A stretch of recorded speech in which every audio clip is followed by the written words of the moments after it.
that is probably the most certain thing you can conclude about this market.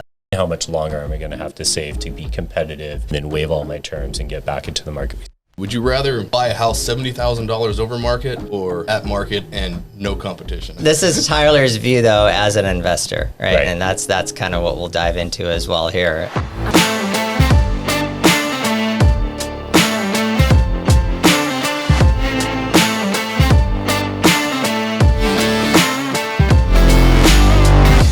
What's up, everybody? Welcome to another episode of the Seattle Living and Wealth Building Podcast. Really excited for today's episode. We've got the usual suspects here.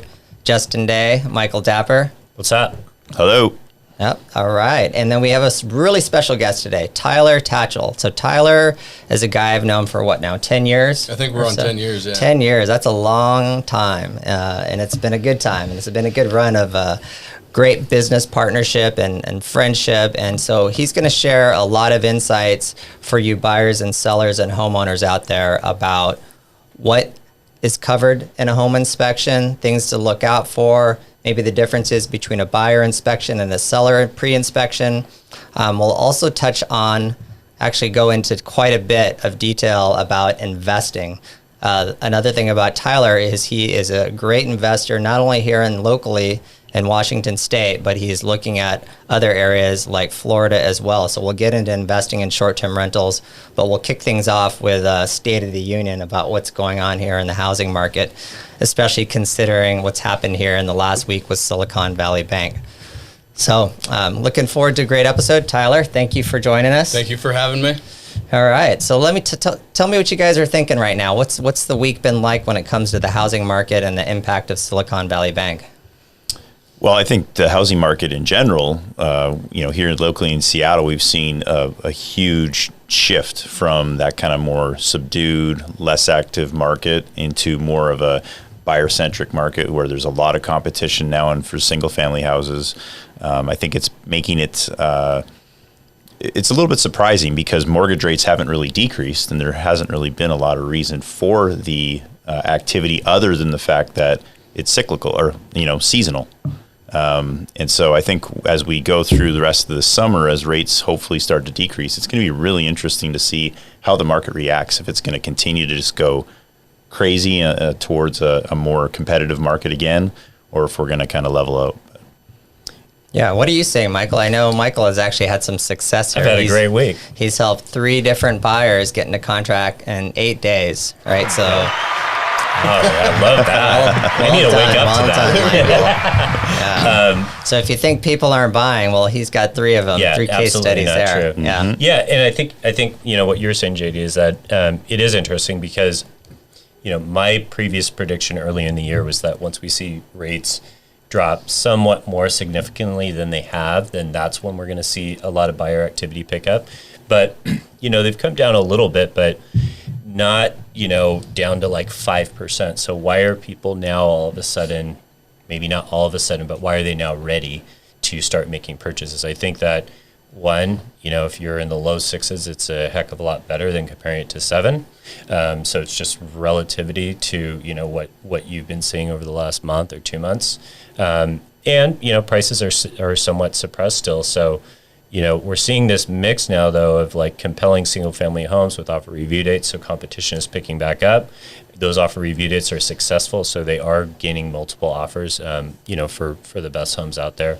And then buyers that have been sitting waiting for rates to drop, they haven't really seen that massive drop yet, but they're still seeing, more listings coming onto the market, a couple more opportunities there, and they're going, okay, I'm finally ready to do this, and I don't want to miss out on this window.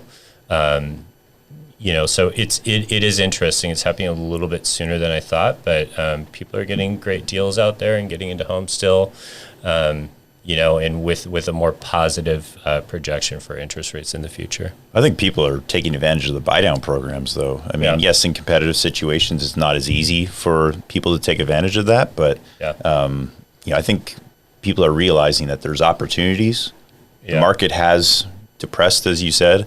I think people are looking at it and saying, well, is there another opportunity that's going to come up in the next 2, 3, 4, 5 years for me to be able to get into something, especially as a first-time home buyer? Well, I think also, people are consumers, buyers. They're kind of catching on to like market cycles, right? There's always market cycles, and there's always advantages in every market cycle that you're in. What was it for the last 5 years? You have these amazing interest rates, right? So you got a lower payment. Well, what kind of sucked the last 5 years was it was really hard to get a house, right? Now, people like us, you guys are educating these buyers now. Like, this is a golden opportunity. Totally. Right? You have these buyer incentives. The prices are more stable now. They're even coming down just a little bit. And you don't have this competition. You can do so much more. Would you rather have where it takes you a year plus $70,000 to get a house, or would you pay a little bit more on your interest rate that you could very likely in 2 years refinance out of, and you got the house, right? And you can maybe get a couple points off the seller. So I think education, is finally coming around. People are realizing that this actually is a really good opportunity. Would you rather buy a house $70,000 over market or at market and no competition? I feel like this is honestly a really good time to buy, and I'm surprised more people aren't doing it. It's actually very surprising to me. Like, if I had an endless amount of money right now, I'd just be like, house. So and I think one big factor that is holding some people back is we are still in a situation where, especially in Seattle, the tech industry is a little bit in flux right now. I mean, Meta just announced another 11,000 layoffs, and that's pretty impactful. And obviously, not all of that's in Seattle, a small portion of it, but that is definitely affecting a lot of the people that I'm speaking with. They're still kind of holding off, waiting to see what happens, and they're not quite at that comfortable stage yet. Right. So but if you have the money and you have the consistent income and employment, I mean, why wouldn't you at this point? Why wouldn't you? And I think that if you are that person, you've got, you're confident in your employment, and, you've been looking, you're educated on the market, you're ready personally to make that decision and capable. There's that second lingering factor of, okay, with these buy downs and stuff, the opportunity that the current market presents, it's just a matter of time until that goes away. So I think people are realizing now that, okay, I've been waiting for 6 months and it's a pretty good situation. What happens if this goes away? Then where am I at? Then how much longer am I going to have to save to be competitive and then waive all my terms and get back into the market we saw, 2 years ago? So are you guys seeing like a lot of arms coming back, like 7-year arms? I wouldn't say a lot. We're seeing. I'm starting to see more. Definitely a lot more than we saw, when a year ago, 2 years ago. Those are typically a little bit lower, and fully comfortable with the 7-year arm. And within 7 years, rates are going to come down a little bit. I mean, maybe a 3 years a little risky, but I've been seeing a lot more of that, especially with like investors. They're all jumping into the arms. It's just because it's cheaper and it just makes more sense. So I've been seeing a lot of that. Yeah, it's an interesting time for sure. I had a client just recently get into an adjustable rate mortgage, but they fixed it for 7 or 10 years. Yeah, so it's fixed for 7 years. So it's a pretty safe move. I think the one thing that is certain in this market is there is a lot of uncertainty. So that is probably the most certain thing you can conclude about this market. Already the year has been ups and downs and the volatility. And we're making some interesting points here about how we found some buyers, right, who have realized and recognized the benefit of this market, and now they're entering the market and buying. We've had many buyers who are dealing with the uncertainty of their employment and tech layoffs, so they're not buying. We've got other buyers who don't necessarily believe we're at the bottom of the market and housing prices might go down, so they're not buying. Yet we have some sellers who aren't sure if this is the right time to sell because they're not going to get as much, yet they put their home on the market and they get a bidding war. There's a lot of uncertainty, and I think it's okay for everybody to feel uncertain. And you brought up a great point, Tyler, which is education. Like, education is the key right now. And so that's what our job right now is, to educate people and share what we know as kind of experts in the housing industry and marketplace, but we can't necessarily convince people, right, that this is the right move for you. So it's very situational. It's very situational. And, our job is to educate and share what we know and hopefully come to a decision that's right for that individual, whether it's a buyer or their seller that we're working with. I think, as for like predictions, what really following closely is, it's kind of like basic supply and demand. Let's go back to the basics, right? What is the biggest age demographic in our country right now? Millennials, right? Millennials. They're about, 23 to 43 years old, something like that. What is that? That is prime house buying time, right? I think you got something like, 82 85 million millennials floating around, and they're better educated than we ever were. They're going to make more money than we ever. They have these tech jobs. I know that there's a lot of layoffs, but they're essentially they're better educated than most of us ever. Oh, maybe not you. But. It's like I did get an MBA, Yeah. so So you have this huge pool of millennials who are prime home buying age, right? And then what else do we know about the housing market? There's a shortage of houses, and there's probably going to be a shortage of houses for as long as That's not we're in going the game. away. It's not Yeah. going away anytime soon. So what did I say? Basic supply and demand. So okay, then you throw into factor like, okay, at 5.5% interest rate, is that really that bad? Is that bad? No. When I first got in, it was 7 3/4. My dad was like, 1981, it was 16 3/4%. Right. You know, I mean, right. Yeah. so once they realize that we've all been spoiled, and prediction end of summer or maybe early 24, when it gets into 5.5, game on, man. It's boom. I think it's just going to go crazy again. So you educate your buyers now. Do you want that to happen, or do you want to get a deal now? Right? Yeah. Do you want the deal now, or do you want to wait till next year when you're competing again, and now you're going to escalate $70,000 and have fun with that, right? Yeah, I love it. Yeah. I love it because we didn't tell Tyler to tell everybody that this is his No, not belief at all. about buying right now. I was today. gonna say, I'm That's what I'm So saying. Well, it's we're kind of talking funny. about We're on this prediction. real estate podcast. Here we are, but trust me, this was not programmed. This is Tyler's view, though, as an investor, right? Right. And that's kind of what we'll dive into as well here. But yeah, that was Yeah, I I mean- appreciate the passion, and because Yeah. you know what, people actually too need our opinions too. Yeah. Right. It's kind of unfortunate when sometimes you just get wishy-washy answers from Yeah. people. So if you have a strong opinion, share it. You may not agree with it, but share Right. it. Right. Absolutely. I'm bringing Tyler in my next buyer's consultation. Okay. I mean, you guys are an awesome team, and I know you guys we're always out there, winning bidding wars, and but that still wasn't fun for anybody, I mean, it's a lot of work for everybody, and it's very heartbreaking for a buyer when they, your buyers get attached to each place that they put an offer on, and when they lose it, it's heartbreaking. So Yeah. here's a golden opportunity to not have to go through that again. Right. Yeah. And once again, it's not for everyone though, right? Yeah. I mean, that's where it's important to have a conversation with a trusted agent who can give you a good understanding of whether or not this is the right time for you. Yeah. People who are looking to upgrade or downsize from their existing properties, a lot of them are fearful because mortgage rates that they have on their existing properties are really, really low. Yeah. And Yeah. so selling that property may not make a lot of sense. Yeah. And so that's where if you're able to make that upgrade or downgrade while keeping that property as, let's say, a rental property, that makes a ton of sense right now. Yeah. That's the perfect scenario for a lot of people if they can afford that. But unfortunately, it's not for everyone, right? Right. So, Yeah. Yeah. So here's the thing. If you were a buyer right now and you were buying in this current marketplace, we're going to segue and come back to investing and why we think there are some investment opportunities out there. But we're going to start and go back to the roots a little bit and talk about how Tyler and I and all of us became business partners, because he's one of our key business partners. Over 100 plus inspections that we worked on together, and there's a reason why we hired Tyler. So just for, again, our buyers and sellers out there, I think it'll be good to spend a few minutes talking about inspections. So Sure. first of all, what the heck do you do as an inspector when it comes to home buying or selling a home? So you get an inspection, obviously, when you're buying or selling a home, right? And it's my job to kind of, honest opinion, like yes or no.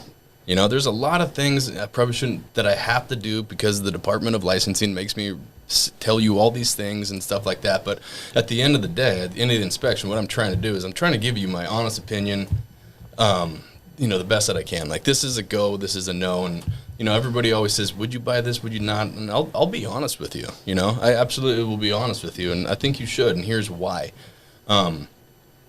So, when I go through a house, typically, if you tell me like where it's built, when it's built, I can tell you, like a 1962 house in Everett. Okay, so it's a 1.5 Rambler, right, with a small crawl space. Exactly. Yeah, I already Right. know what I'm looking at beforehand. I already Right. know what the siding's going to be. I already know either the roof has been replaced or it needs to be replaced. You can do that based on the age of the house, right? Yeah. So let's say a house in 1993, right?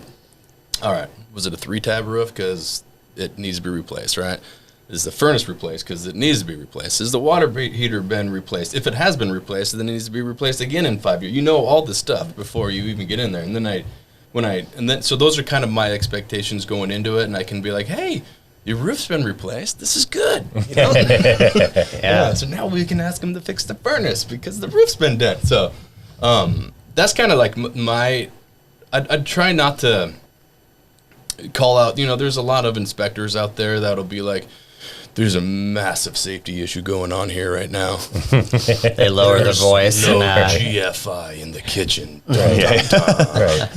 And I'll be like, have your uncle put one in. It's $35 at the store. You're good. Right. So I mean, I'd say it's not a big deal. Let's get it taken care of. It's all right. I got to tell you that it's a safety thing, it is a safety thing, honestly. But it's a little fix. It's a little repair.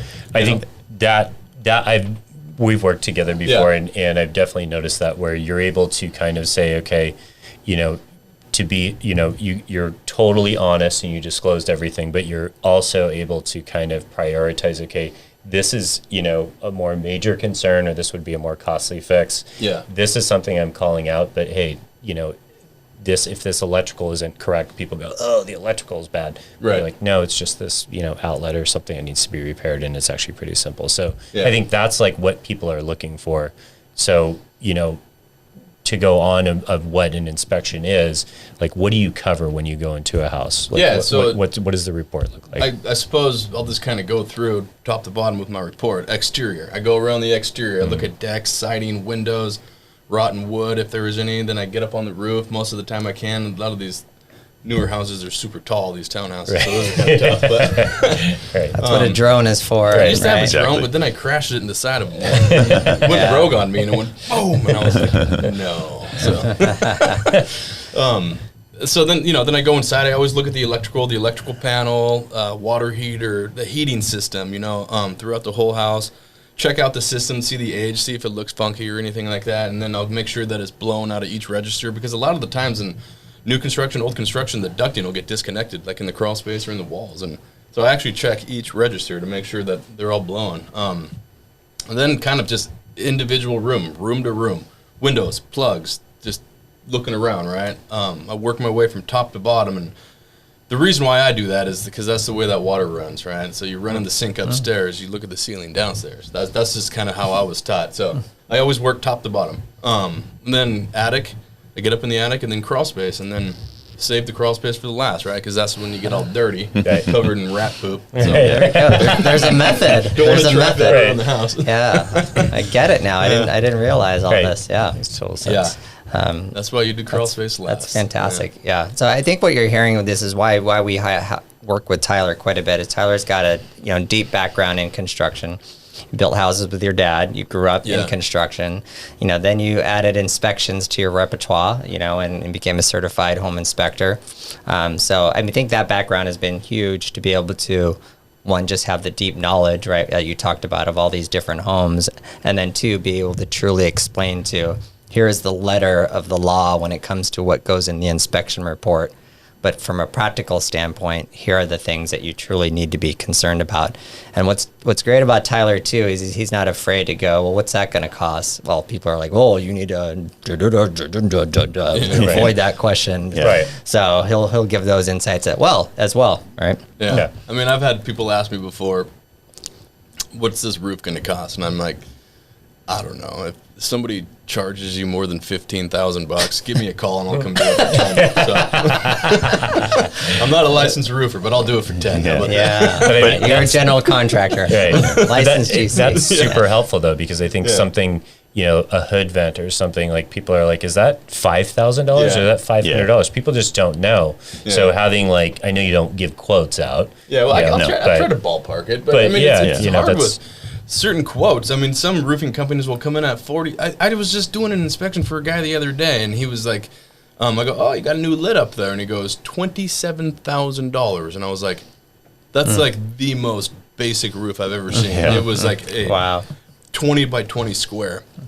And this was a property manager, and I was like, why? And he goes, I told my clients, but they researched this company and they had good reviews, so they paid an extra $15,000. And I was just like, wow, that's crazy. Yeah. It was a roof that probably could have been done for $6,000. I'm not kidding you. I was just, My mind was blown. crazy. But you will get bids like that, you know, that much, and then you'll get a regular one, and then, you know, you always say, get the one in the middle, right? But I always get the cheapest one with the best review, right? Straight from the There inspection. you go. Get 3 bids and go with the lowest. Yeah.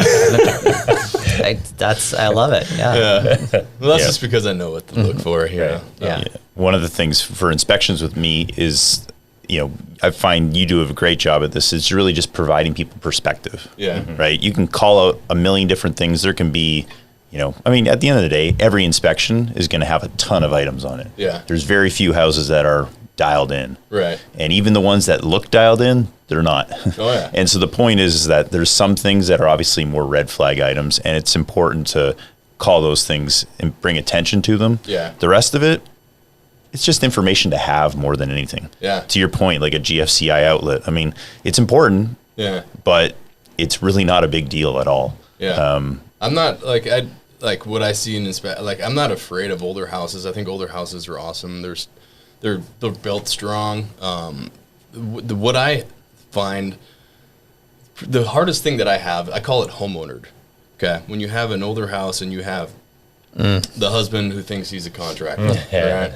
And he does everything himself, and everything is backwards, and it just makes my life so difficult. Homeownered. I like call that. it homeownered. Yeah. Like I'll go into a house and I'll be like, "Oh, this has been homeownered." Oh my! And it's not just one thing. It's the deck's built wrong, and they're so. I went into this one house. This was years ago, and the wife had this binder, and she was like, "I want to show you all the stuff that my husband did. Here's a picture of him reciting the whole house." And I'm like, "Why are you showing me? You didn't put building paper behind the siding. Yeah. Like, what are you doing? Like, you Yeah. just showed me that. I never would have seen that. I never would have seen that." So then I go into the garage, Yeah. and I take the cover off of the electrical panel, right? And the guy sided the house using 8-penny or 16-penny siding nails, right? You're not supposed to do that because you're supposed to go into the studs, and you don't need that long of nails. He didn't know where the electrical panel was inside the house, so there was like 5 or 6 framing nails in the electrical panel coming out the breakers, and the whole thing was like smoking, and I was like, "Oh, Yeah. this is homeownered." Yeah. Homeowner. Homeowner. I'm going to use that. That's Yeah. good. I like that. So that's like my biggest red flag, homeowner. Homeowner. Now, don't get me wrong. I mean, comment. contractors are expensive. They really are. You know, Yeah. handymen are expensive. It really. So the most that you can do, and you know, try to YouTube it. That's fine, but you just have to know what you're doing, right? So yeah. Don't bite off more than you can chew. And that's a lesson for a lot of people though, because they, you know, they're buying homes that they want to fix up themselves. They buy a, you know, home that needs a little bit of work. Yeah. And at the end of the day, sure, you can make some cosmetic changes and fixes and Yeah. whatnot, but if you don't know what you're doing, it can be a nightmare. Yeah. And you really have to have some knowledge and background in it, or you have to have the right people to help you. Yeah. So you don't get homeownered. Dude. Get homeowner. Exactly. Yeah. Well, cool. Let's segue into investments now. So we talked about how it's an amazing time to buy right now.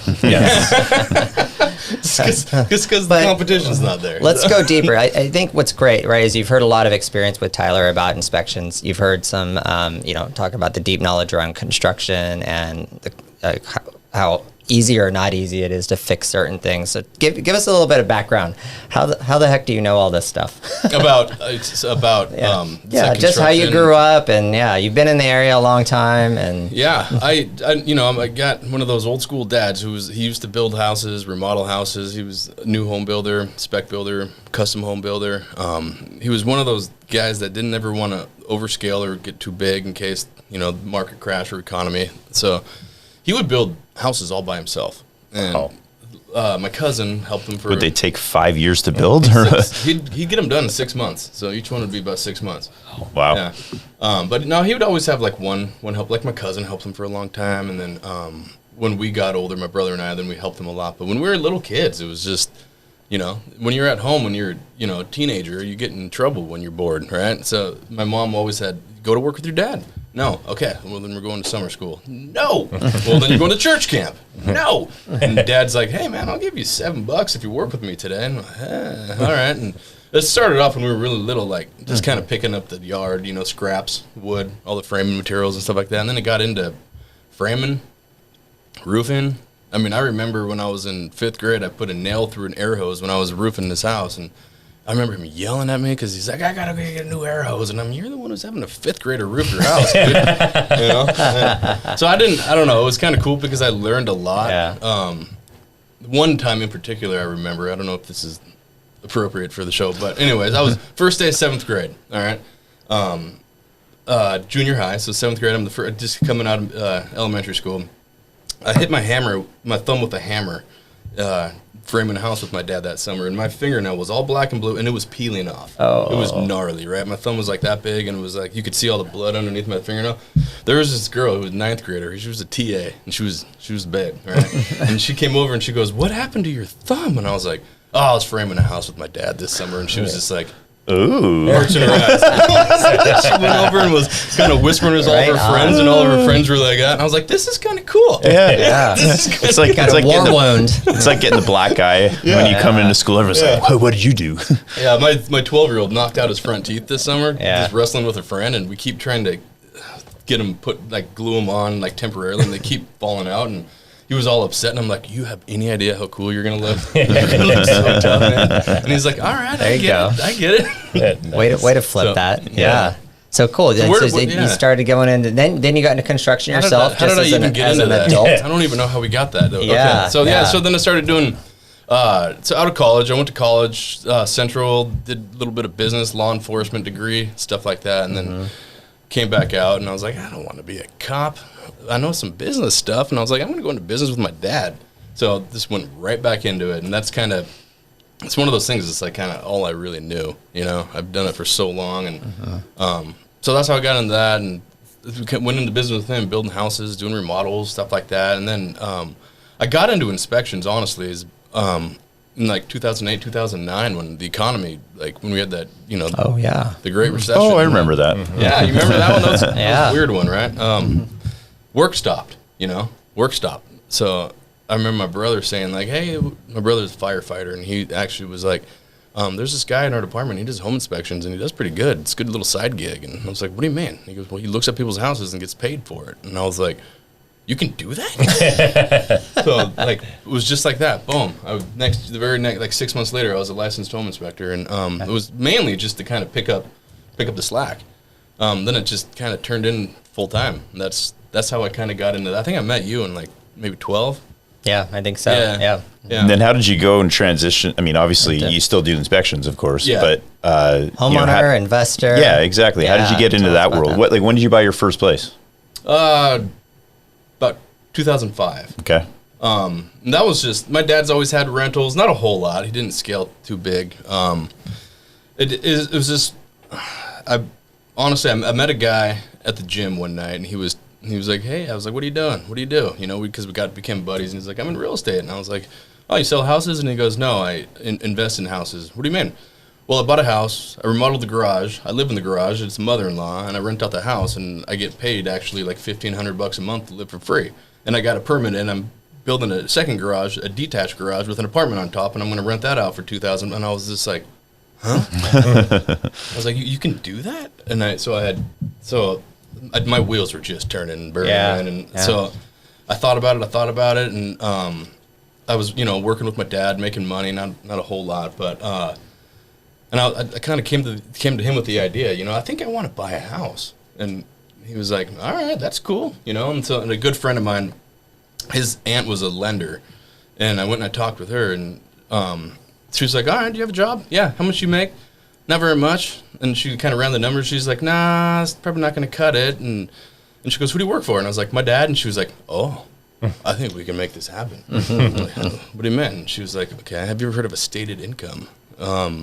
No, what does that mean? Well, did the numbers. She's like, if you make $25 an hour, 40 hours a week, you're Qualify. good. You're Yeah. qualified. Right. And I went home and I was like, hey, Dad, I got this great idea. We have to do this. And he was like, let's do it. All right. So just like that, all of a sudden I had a house. Let's preface this by saying we can't do that anymore. Right. This is back in the Lending subprime laws days. are very different yeah, than they and- used to be back Yeah, then. But right. Yeah. So Yeah. that's how I got into that. And I had an idea. I had a brilliant idea. I bought a house with a basement. I love basements. Basements are free square footage put a kitchen in it. any basement, any house I've ever had, I've always put a second kitchen in it and turned it into a mother-in-law, right? So that was the plan. I rented that out. I had all my college buddies move in with me, and that's what we did. Well, and you mentioned before that you've gone and converted like single family houses into actual duplexes, and then duplexes into triplexes. I mean, that's fascinating to me. So that first one was kind of that was when I was just, a kid, man. I was like 23, 24 years old. But yeah, I turned the downstairs into a full mother-in-law. And then the next house I bought a year and a half later, again with a stated income loan. That's when I met my girlfriend at the time, and she's like, I don't want to be here with all your friends all the time. And I was like, all right, I get it. So I was like, maybe they'll give me another loan. And they did. So I bought that, and it was on a big piece of property, and my whole vision with that was to build a mother-in-law apartment in the backyard at Dadu, and I did.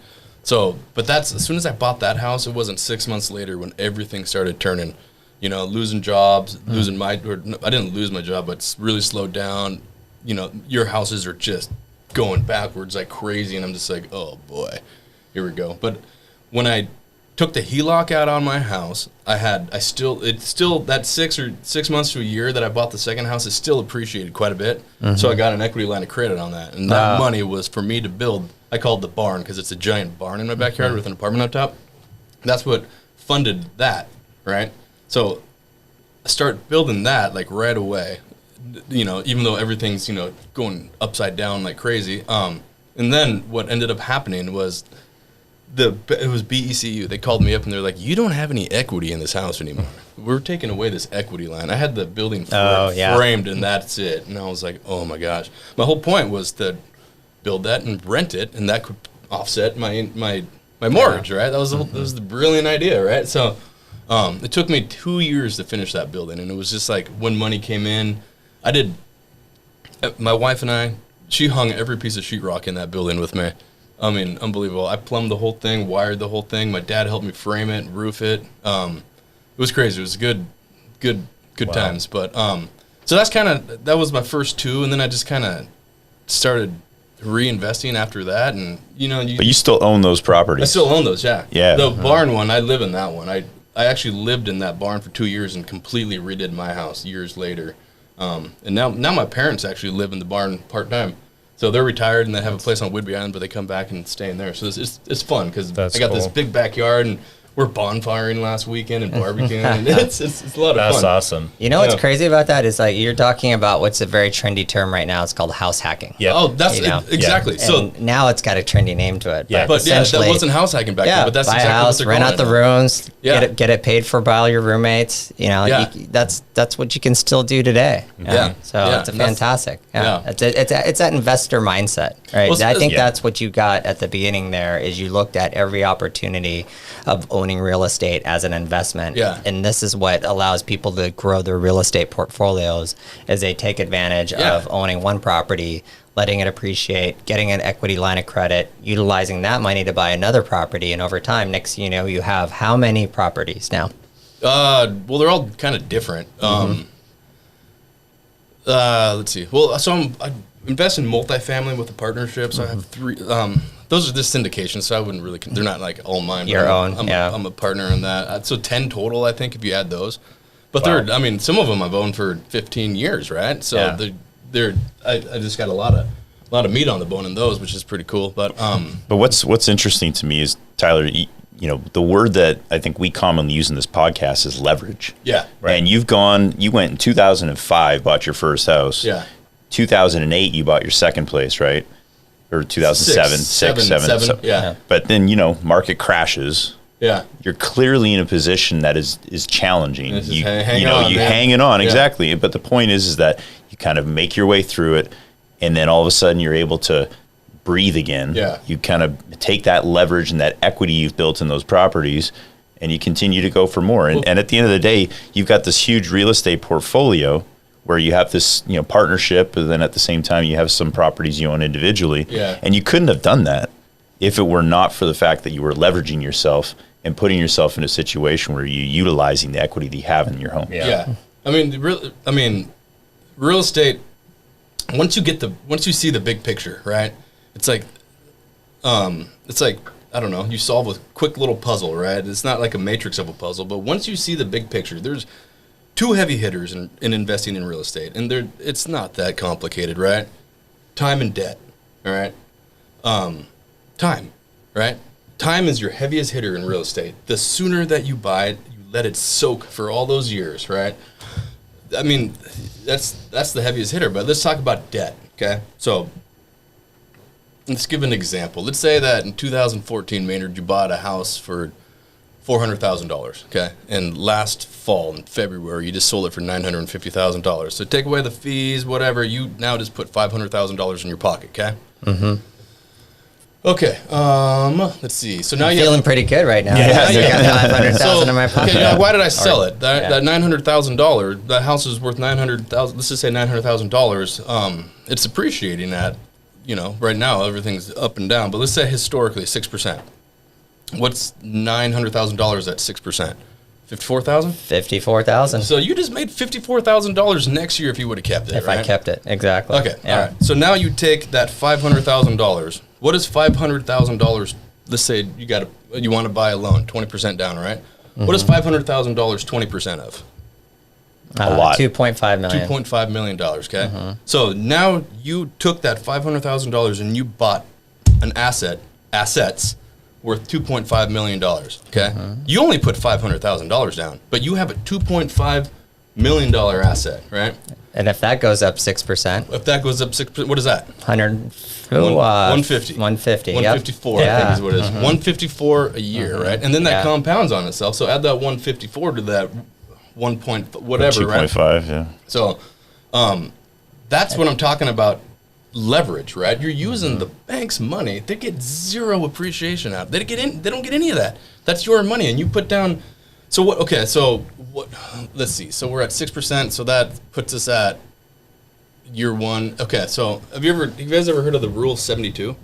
This is kind of a weird one. Get into it. Yeah. Yeah. The Rule 72 is it all has to do about the appreciation rate, right? So since appreciation goes up and down, let's just use 6%. All right, 6% appreciation is the average. So 72 divided by 6, that's how long it will take for your house to double in price. Okay? So if you divide that, that's 12 years. So your house is doubled in 12 years, okay? At 6% appreciation, which we all know is kind of low for this region, right? Not right now, not last year, but right. So at On 12 average, years, for you're $2.5 million. And by the way, 12 years goes fast, right? We've known each other for over 10. It goes really fast, it does, Yeah. So by the time, if you're 40, 12 years, you're 52, you're still young, right? Mm-hmm. So your 2.5 just became 5 million, right? And it's a rental. Let's say it's a rental, right? Because you sold it to whatever. You didn't even pay that mortgage, right? What's 25 years? 25 years is nothing. That puts you up to 55 years old. Let's say you started at 40 and you're at 54 years old. What are you worth now with your $500,000 deposit? Yeah. 10 million. 10 million, just like that. This is fun. I like this. Yeah. It's a numbers game. That is leverage, and that is so. It paints the picture really clearly. The heaviest hitters in real estate is buy as much debt as you can right now, if you have the time. Buy as much as you can. Why are you letting this $900,000 asset just soak? Because when you have all this meat in it right now, right? Take that, spread it out, maximize your debt. It's good debt. I mean, I know it sounds weird, buy debt, right? But it's good debt. Yeah. Because look what it just did. It's good debt. It's backed by an asset. That's the difference, right? Well, it's not car debt or other. Yeah, and one of the things you mentioned earlier was you bought this property in 2005. You bought another one in 2006, 7, whatever it was. 2008, prices went down. At the end of the day, you were probably below what you purchased it for at one point, right? Yeah, I was probably 100, 150 on each one. Correct, but the point is that you waited it out. So if you're sitting there, you're going to sell the property in 5 years. Yeah, that's not exactly maybe the best investment, but if you go and keep onto it for a really long time, it makes tons of sense. If you can hang on and you can have your rental property get the mortgage paid for, if you can hang on and you can pay your bills on yours, right? So the big picture, right? You know that the heaviest hitter in real estate is time. You know that you have 25, 35 years left, right, with this house possibly. When you say, oh, we're in a little recession right now, which turned out being a big recession, it takes all the fear out of it. It really does. I mean, imagine if you were 64 years old and that exact same situation happened. Now you're scared, right? Well, if you got into this earlier and you see the big picture that, you know what, I got plenty of time to recover, it's really not that scary. It's no different than the stock market in many respects, right? I mean, obviously it's very different in the sense that you can't leverage in the stock market in the same way. But, if you're in the stock market, you wait it out. You know, if you have a shorter amount of time until you retire, you're going to go into more conservative assets and, be more aggressive with your assets when you're much younger. So it's really no different than real estate. You want to make sure that you are looking at from that long-term perspective if you're planning on investing in real estate. Yeah. Right. If you're investing in real estate, it's not a 5-10 year picture. It's a long-term 20, 25, 30-year picture. Right. Yeah. It's an investor mindset. Yeah. I think that's the point, right? Is that if you want to be an investor on your scale, you also have to have that appetite for and comfort with risk, right? So that's not going to be for everybody. Correct. But if you can do that, like, that's, you touched on it, but the interesting thing is you're like, okay, I got 2 properties and now I'm upside down in both and I'm young.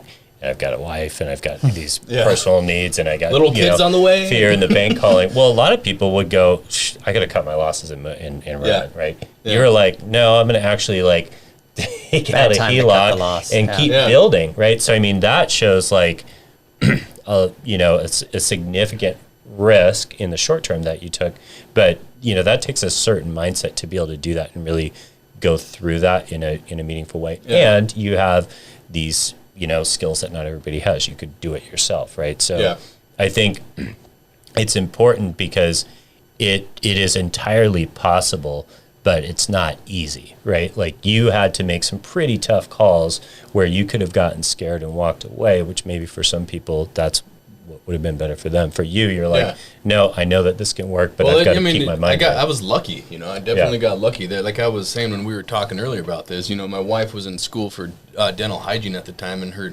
student loans ran out, so she got a lot of personal loans. I think. What did you call those?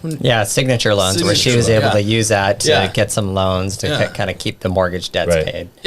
Mortgage payments done. So she was able to help So you're playing checkers by just trying to pay the next bill due and then just wait for it to come back. Okay. So I want to make sure we have enough time to talk about, this is phenomenal. This is fantastic, right? Because we talked about deep insight into like how investments work over time, right? But what's your latest area of interest where you're investing? And I know it's short-term rentals, and I know it's a Florida market. So tell me what it is about the Florida market, and why that is a great option for you right now. It's not just short-term rentals, but I did dabble in some short-term rentals. I like short-term rentals because same reason why we do, right? You like to go there. So. They also have pretty good tax you furnish the place, you can do accelerated depreciation on that stuff. So it's a little bit different. But anyways, the market that I've really been just obsessed with is the Florida market. And reason being is when you kind of go out of your comfort zone, your neighbor's house comes up for sale and you're like, you actually did this, didn't you? And you're like, I'm comfortable with this market. I know what's going on. I know what I can get for rent here. I know what the siding is, blah, blah, blah, right? When you go out of state, you kind of looking for the three main things: job growth, population growth, and affordability, right? And it's really hard to find all three. It's very rare. And Florida it's like the unicorn. It's got them all, right? And then there's Texas. Texas is amazing. North Texas, Dallas, Fort Worth, an amazing area to invest right now. And then the Carolinas. And when you're looking for, so there's this high job growth there. There's a lot of Fortune 500 companies coming to Florida. It's not like, when you think of Florida, it's not like Frank Costanza at Del Boca de Vista. It's not that at all. If you look it up, like right now, the one-way U-Haul, right? The number one places where people are moving, Florida. Number 2, Texas. 3 and 4, Carolinas, right? The people that are moving there, they're the millennials. They're us, right? They're going there to work. They're there for lifestyle because it's awesome there, and that's why people are going there. So you got job growth, population growth, and then you come into affordability, right? The houses there are super affordable, and the place in particular. All of Florida is great, but there's like St. Petersburg. St. Petersburg is probably, if I was gonna pack up and move, I'd be there in a heartbeat. You have St. Petersburg was built in the 1920s, and it was basically a vacation town. So every house in St. Petersburg is like a 2-bedroom, one little brick house. Like the whole St. Petersburg is, right? They're rebuilding St. Petersburg and Tampa, rebuilding it. They're tearing down everything. They have, like, if you drive up St. Petersburg, there's probably 50 apartments going in, right? So now you have all these people our age, workers living in these apartments. They need to go to a house, and there's such a shortage of housing there. Not only of housing, but big houses. There's a shortage of 4-bedroom houses because they want to have their families there, right? So it's just a really huge demand for the rental market, and you can get in. I work with a property team down there he's absolutely amazing. He's feet on the ground. He's been doing it for 15 years there, and he's just getting some amazing deals because he's a cash buyer. He's a cash buyer. He closes in 3 days. He does the remodel, but he's finding amazing deals down there, and I was just down there 3 weeks ago, and I toured the whole place with him, went through all of his properties and all of his projects, and now I'm going to start doing a lot of work with him, but it's affordable. So he was showing me a duplex. He recently, a couple weeks ago, bought 4 duplexes, and he's selling them for $300 a piece. A duplex for $300 in, like, Tampa, right? So the east to west, there's this. It's called Central Ave, and it's like the way I can describe Central Ave is it looks like Ballard, right? The breweries in Ballard. It's all breweries, restaurants. The energy there is just insane. You got the millennials walking around, with their coffees and pushing their strollers. There's music on the corners, and it's an amazing energy. Well, 2 blocks backwards, there's a house for sale for $300,000. 2 blocks behind it. So it's like the opportunity. And then, these are like the same neighborhoods where you drive down and it's like 2-bedroom house, 5-bedroom house, $1 million house, $300,000. And it's like, you can see it happening. It's happening. Yeah, we've seen it here in Seattle. You see it, exactly. Yeah, exactly. I was driving through these neighborhoods in Seattle, and I'm like, same thing, right? What's the difference, though? This one's $300,000, Seattle's $1 million, right? Yeah. Average rent is, for like a 3-bedroom, is like $2,300 to $2,500 a month, so it pencils. So I think, what was I telling you guys? I think average income somewhere between $90,000 and $100,000, and so imagine if you're making that, your wife's making that, and you're like, oh, I need to buy a nice house. You're only into it $300,000. I mean, wouldn't that be amazing? So that's one of the reasons why people are moving there. Yeah, because it's affordable and you can really get your foot in the door. And to interrupt, I mean, obviously you're talking about Florida, somewhere that you really are passionate about, right? Yeah. But there's so many other great investable areas across the country. I mean, you're mentioning Texas. I mean, Dallas, Fort Worth. I mean, these are places that whether you want to really visit it or not, it can still work as a short-term rental property. Yeah. And it really comes down to, number one, location and desirability of that location as a short-term rental. I always like to think hospitals are a big one, especially for short-term rentals. Yeah. But it could be a long-term rental. Mid-term rentals being close to. Totally, exactly. Yeah. But long-term rentals as well. I mean, you're talking $2,500 a month rent on a $300,000 property. That pencils anywhere in the country. Yeah, I mean, that's pretty impressive. And even if you want to give it a shake at short-term, right, and because you can always pivot and go into long-term. I mean, and there are a ton of short-term there because when you're in St. Petersburg proper, you're walking to the pier. I mean, I don't know if you guys have ever been, but like downtown St. Petersburg Pier, beautiful. It's absolutely beautiful, right? I mean, just St. Petersburg. Central Ave, if you go across it east to west on the Gulf or on the west side, you got like Treasure Island, okay, like one of the most beautiful beaches right there. You drive 30 minutes the other way and you're in downtown St. Petersburg, right? All those houses, like 10 blocks north, 10 blocks south, are just gems. All of the whole strip, and what's happening is it's gentrifying inward, right? Mm-hmm. So the ones that are kind of out in the city and near the beach, they're a lot more expensive now, and they've been already torn down and rebuilt, and it's going this way. Mm-hmm. And so it's just a really good place to invest right now, and I've just been honestly just obsessing about it. And like I said, if I had just an endless amount of money, it would all be right there. So if someone wanted to reach out to, like, if someone was interested in investing in Florida real estate or learning more about St. Petersburg, I mean, what would they do in this circumstance? What would you recommend?